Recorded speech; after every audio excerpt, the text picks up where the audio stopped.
हे बघा, माणुसकीला काळीमा फासणारी ही घटना आहे। सन्माननीय मुख्यमंत्र्यांना विनंती आहे, आपण जर का या घटनेला कारणीभूत असलेल्या व्यक्तीचा राजीनामा घेणार नसाल तर तो घटक पक्षच आपण सत्तेतून बाहेर काढून टाकावा। आपल्याला त्या पक्षाची, त्या घटक पक्षाची गरज नसावी, कारण माणुसकीला काळीमा फासणारी ही घटना आहे आणि आपण एवढे दिवस या घटनेवर शांत बसणं ही लाजिरवाणी गोष्ट आहे।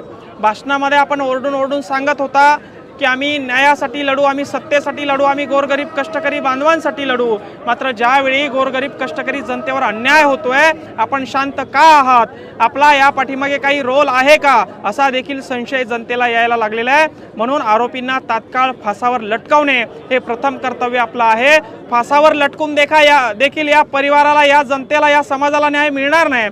मात्र तरी देखील फुल ना फुलाची पाकळी हा आक्रोश जर का शांत करायचा असेल, तात्काळ आरोपींना फासावर लटकावं, एवढंच या जनतेचा आक्रोश घेऊन या संभाजीनगरमध्ये आज क्रांती चौकातून आम्ही उतरलो आहोत आणि विभागीय आयुक्त कार्यालय या ठिकाणी जाऊन विभागीय आयुक्तांच्या माध्यमातून आपल्यापर्यंत आमचा हा आक्रोश आम्ही पोहोचत आहोत। यंत्रणांवरती दबाव केला जातो असं काही? नक्कीच यंत्रणाच ही ढिसूळ झालेली आहे। आपल्याला बघायला मिळालं की या प्रकरणात यंत्रणाच मिसळून दिसली। असे व्हिडिओ समोर आले की पोलीस प्रशासन असेल, इतर अधिकारी असतील किंवा काही खंडणीखोर असतील या यंत्रणेमध्ये सहभागी होते।